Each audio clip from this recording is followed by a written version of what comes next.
We have the next speakers from Bangladesh, Dr. Prodhan Mhbub Ibna Seraj. He published his research paper in well-reportable journals in Springer's Elsevier and Scopus Index journal. Even though he supervised some students from Bangladesh, India, and Malaysia. Along with this, he reviewed more than 200 manuscripts from 53 reportable journals. Now we would like to welcome to Dr. Prodhan Mhbub Ibna Seraj from Bangladesh. Thank you.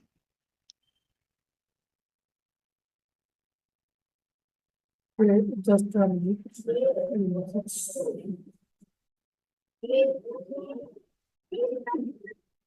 Doctor, your voice is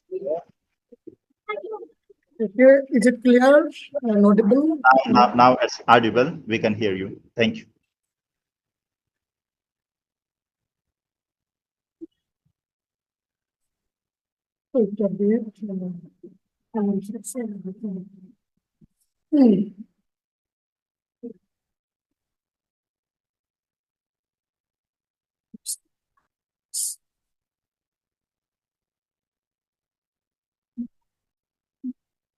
Okay.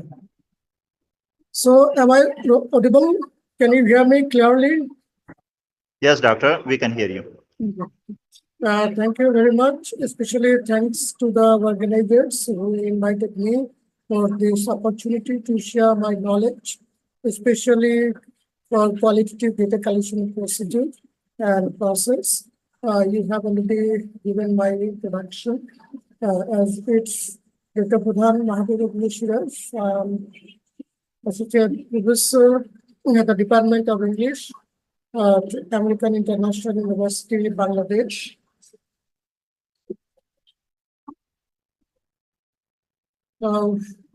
So this is my outlines. This is my content. So I will try to cover data collection process, source of data, qualitative data definition and types, qualitative data collection tools, document review, observation, interview, and FGD.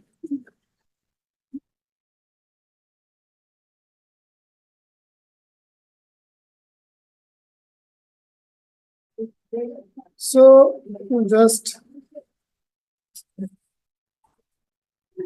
okay. So the very beginning, we have to look at what is data collection process.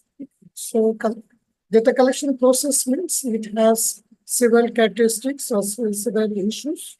So we need to maintain this one. The first one is we need systematic information gathering. Then we need to record observations, organization those information. Then we can predict when these collections or gathering of information. Then we can also measure this information. So these four issues are involved within the data collection. Why do we need this data collection process? Basically, we need different perspectives, different visions. For those regions, we need to collect data. Number one, answering research questions. Then we need to testify hypothesis. Then we can take a decision. We can make a decision on a particular issue. Then gathering information. Then we can passing information to others. And also we need to evaluate others.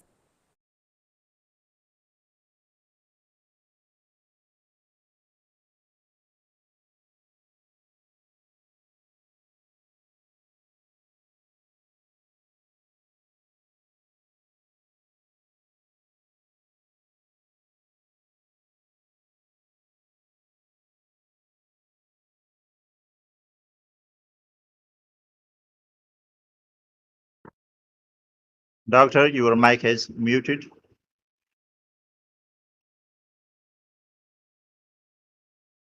Okay, now is it okay? Can Yeah, you hear now, me? now it's okay. So these are the five issues that we need data collections. So for giving the answering and collecting information as usual. We need data. So after this, so how we collect data, or what the things are basically involved within data collection procedures. Basically, data collection means it can be observed something else. We can experiment to this one. We can drive or we can compile some information, or we may have simulation. Okay, so these are the 4 different types or process through we can collect data. So next, the factors involved within data collections. So what are the issues that we may consider for collecting data? First, we must have objectives, nature, or scope, depending on we can collect data. Then we must have source of data, source of information. Otherwise, we may have merely tool, but tools will not investigate anything else. Then there is also a matter of costing or expenditure for collecting data. Sometimes we need to, we need to spend some expenditure for collecting. Then technical issues. Okay. So the techniques you are following or you have planned or designed, it must have feasibility, accessibility, and compatibility. Okay, if we have these 3 issues, then our data collection procedure will be easy and comfortable. So now look at what are the types of data.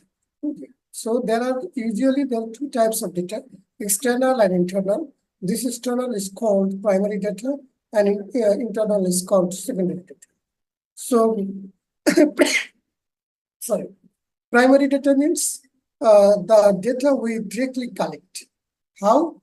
There are some ways like documents, creative works, interviews, management, materials, surveys, and whereas secondary data, secondary means it is second-hand. Already the data is collected and it is available within a database. Okay, so it can be like unpublished thesis, dissertation, manuscript, books, journals. So you know that there are a lot of databases available and some are very popular like Scopus, Web of Science, Science Direct. So these are the sources of secondary data. And another source can be different types of books. So these are the 2 types of data. Primary data, it means first-hand data. It just merely collected, and secondary data that has already collected and compiled within book or journal papers or some other forms. So these are the sources of data. So primary data, I just give you a bit, I have already mentioned this one. It is very experimental. It is first hand. It should be collected. And before that, this data were not used. Okay, so this data is unique and original. And so these are the characteristics of primary data. So what are the, this primary data, what are the sources, the things I will like to highlight. So these are the main data collection tools, or these are the source of primary data. So primary data, the characteristics are like this. And what are the sources? Through this, we can collect primary data. So number 1, interview, survey, observation, checklist, case studies, reflective journals, FGD. So for both qualitative and quantitative, these are the common forms of collecting data. These are the common sources of data. So within this, we may collect data for qualitative study, or data for quantitative study, or for mixed method. So now the secondary data. So the secondary data that I have already mentioned that this is one shot of stored data, collected data. We just barely collected this one. So best example is literature review. Literature review, we usually do this one from secondary data, from different sources of journals, articles, book chapters, conferences. Okay. So now look at qualitative data. So what is qualitative data? I think less or more you know that qualitative data means the data is collected as text or image or videos or pictures. Okay, so within this qualitative data, there will be no number. There will be no, quantification. Okay. It should be merely textual, okay, visual and textual. So text can be what? Can be words, can be sentences, can be text. Okay, so this is the form of collecting data from the point of view of qualitative data. So how we can do this one? We just collect or we just collect text as categorically or classificationally, or we merely put this data randomly. Okay. So in what way or how we are collecting, it doesn't matter. Matter is that we are collecting text, we are collecting words, we are collecting sentences, we are collecting pictures, we are collecting videos. So these are the qualitative data. So usually the nature of qualitative data is textual and visual. So the example is like look at for example gender. So if we present this one in quantitative data, so we can use male for 1, female for 2. But whenever we will collect data as qualitative data, then we have to put this one categorical, male and female. Mr. X is male or female. Mr. Y is X or female. And then Mr. A is male or female, like this. Not male are 5 in number, female are 20 in number, not like this. We just merely put the naming or categorizing or categorical words. Okay. So this is qualitative sense of qualitative data. So this qualitative data basically can be nominal and ordinal. So we can, if we consider this one from the perspectives of scale measurement, so we can categorize this one as nominal and ordinal. These are the 2 types. Then nominal scale, what is nominal? So nominal means the collected data will be collected without any category, any classification. We just merely pick up names, okay, not orderly or not organized. We just collect this one. Okay. So this is nominal scale. So nominal scale, basically, it should not follow any particular order, and its frequency or numbers will be presented by giving name. Okay, name. Then ordinal number, yes. Nominal is no order, no category, okay, but ordinal is more organized than nominal. Ordinal means the data will be presented according to the burden, according to the characteristics, according to the, we can also say that weight of frequency and weight of value. We may also put this one. This data is ordinal scale. Okay, before this, look at the example of nominal scale. Nominal, just boys and girls, pass and fail, rural and urban. So you are categorizing people who are living in rural or in urban. It's just not according to their age, not according to their male, gender. Okay, you just put the class divided into boys and girls. Okay. The result is merely divided into pass and fail. Okay.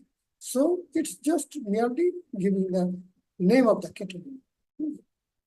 But look at ordinal. Ordinal means it is like pain. How can you collect data on pain? So pain can be very There could be no pain, it means none.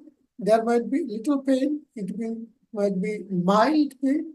There would be a bit more than moderate, and extreme pain, it is severe.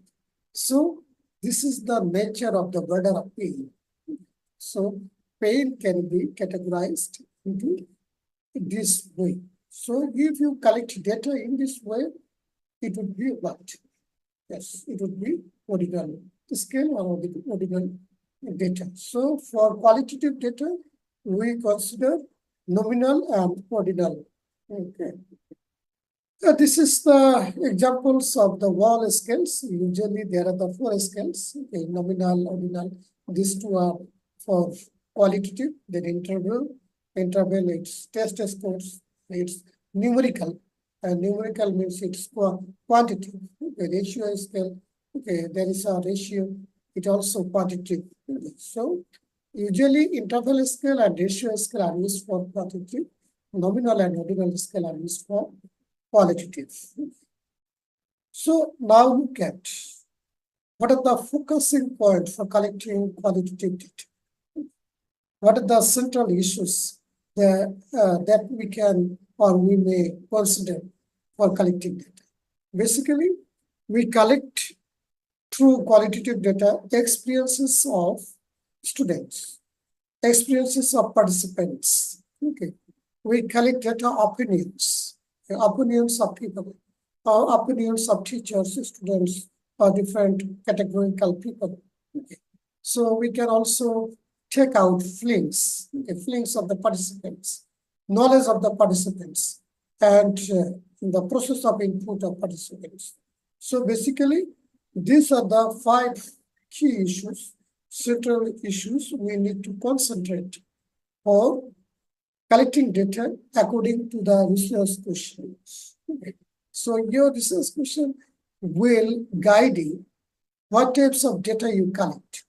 Will you collect the practices, I mean experiences of participants? Will the research questions ask you to investigate opinions or to examine feelings or to show the knowledge of the participants or to show the process of input? So these are the 5 issues we usually need to concentrate while we are going to collect qualitative data. So what are the data collection tools for the qualitative study or qualitative data collection tools? Usually we know that these are the 4 issues, okay, 4 types of qualitative. Number 1 is structured text. I mean, writing stories or survey comments, not just writing or collecting journals. Okay, so this is one shot of qualitative data. Another qualitative data, unstructured. You just collecting data. I mean, you just taking interview and write down everything without any, filtering. Okay, you just write their experiences. Then audio, we can also qualitative data as audio recordings and video. And we may have also qualitative data through graphics, art, or picture, okay. Or it would be as a visual. Okay. So these are the 4 forms of qualitative data. First one, the data can be structured, unstructured, as audio and video.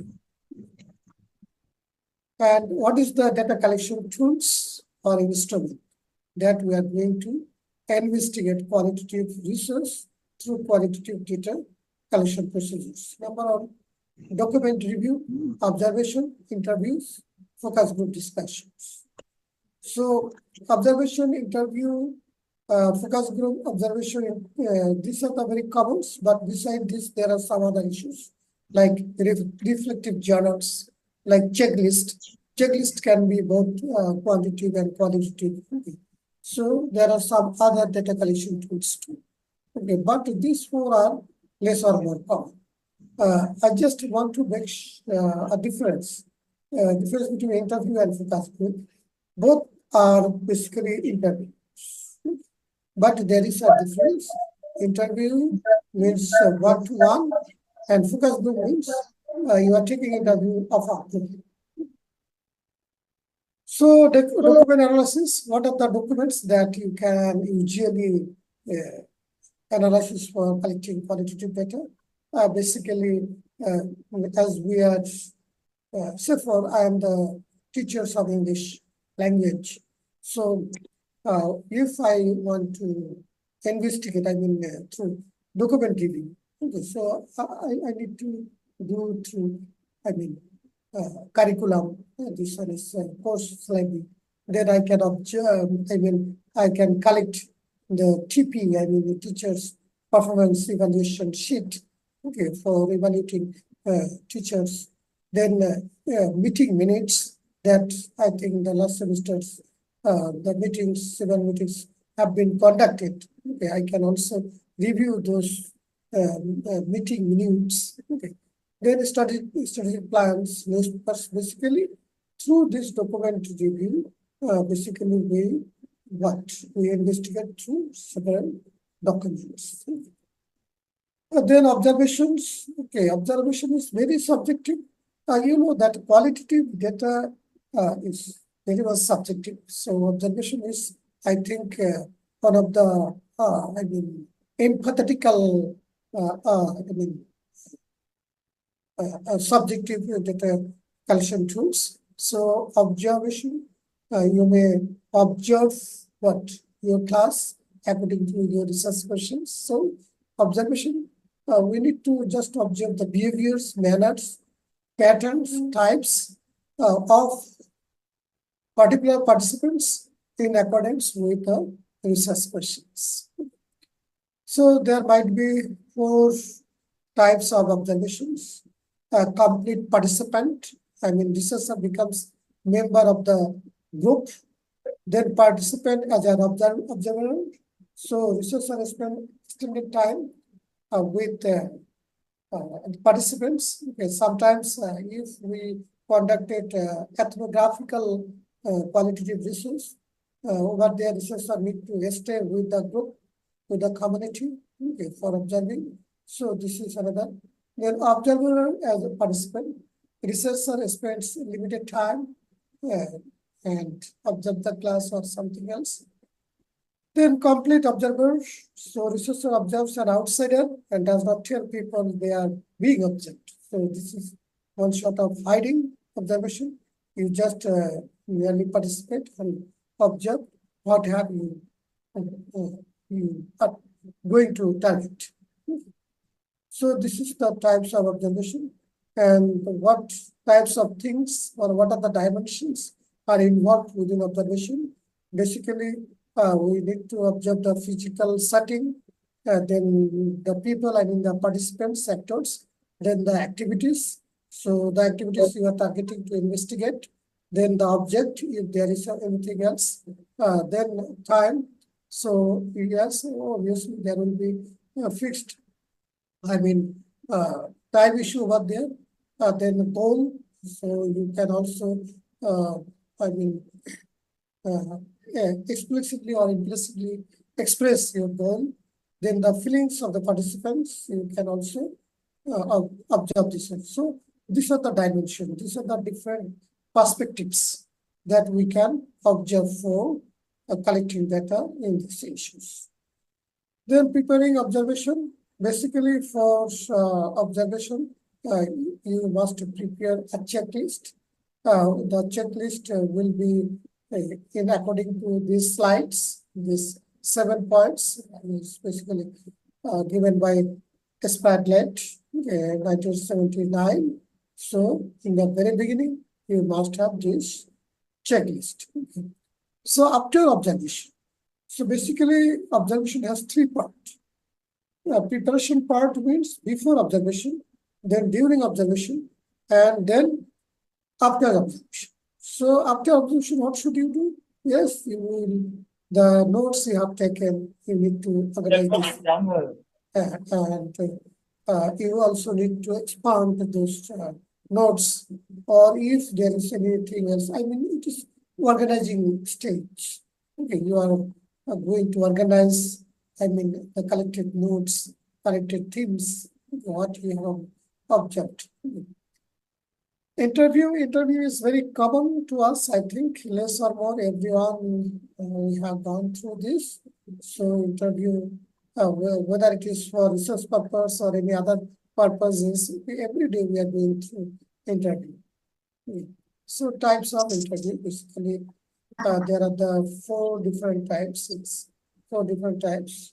And number one is closed or fixed response interview. So the questions, depending on your questions, okay, there will be the four different types of interviews. So there will be a limited answer or very closed answer, yes, no type, or strongly agree to strongly disagree type, but not numerical. Then open-ended interview, yes, standardized open-ended interview. So here you must maintain sequence. Go after another, you have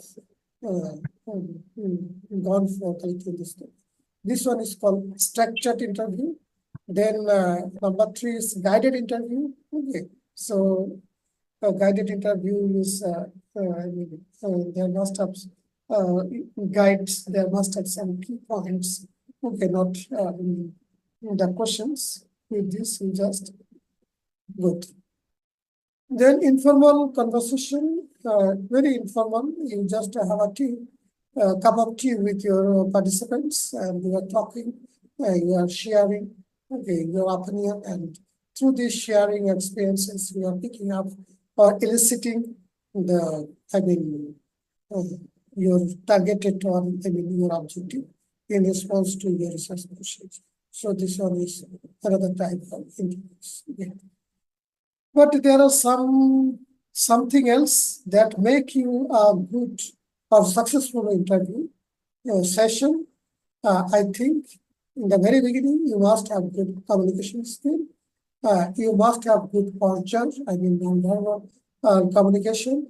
Then you must be very constructive, giving feedback. Okay. Some answer will not be very relevant to your talk. So you just skip this. So basically, how much you are mature, how much you are showing your maturity, depending on there will be a good interview session. But another issue is that while you are going to ask questions, you should not show your bossy style. Okay.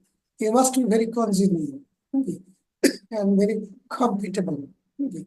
Otherwise, the interviewer will not feel interest to talk with. Okay. So this is the issue that usually depends on interviews. I think you people know better. Most important issue is that during interview, okay, there is some questions, okay, automatically come out. So this is a spontaneous, from the interview, one questions beget another issue, another question. So this is called probing questions. So this one was not pre-planned to you, but what should you see that? Yes, you are asking something else, but irrelevant to your questions, there is another questions, new questions arriving. Okay, this is called probing. Okay. So basically, this is these are the types. So for the interview questions, there will be opening questions, introductory questions, then transition questions from one point to another, key questions, ending questions, final questions. So you need to categorize all your questions, interview question according to this. Okay. As I have time limitation, basically 20-30 minutes is not enough for discussing those things. So I just give you some basic ideas on FGD, focus group. FGD usually know that it is a group interview. You may have 5, 10, 20s. Okay. It depending on your research questions, objective motto, you may prepare or make your group. Okay.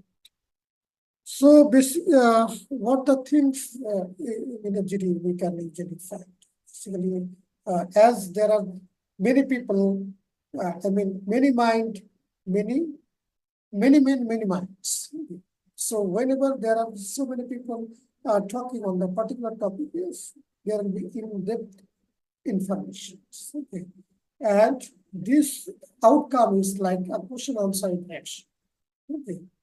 So I think we may have very limited time. Just give me 3 minutes, okay? I'm concluding. So this is about then less or more it has the same purpose that we have interviewed, but the perspective is different. Okay, so the thing is that when we are going to conduct a FGD, we must have very careful regarding recruitment, selection, physical arrangement, and preparation. And how can you conduct the? I think the slide will be shared with you because I have already given to the organizer. I think you can have a look, and I think it would be more clearer. Okay. So there is also a table for showing difference between interviews and focus groups. I think it will help you, and that's all. So my last issue is that yes, qualitative. Sometimes many people think that it is very hard, very rigorous. Okay, so I'm not to do this one because there is a lot of issues regarding data collection. I think there is nothing like that. It is very simple. You may, you know that you need only few participants. Okay.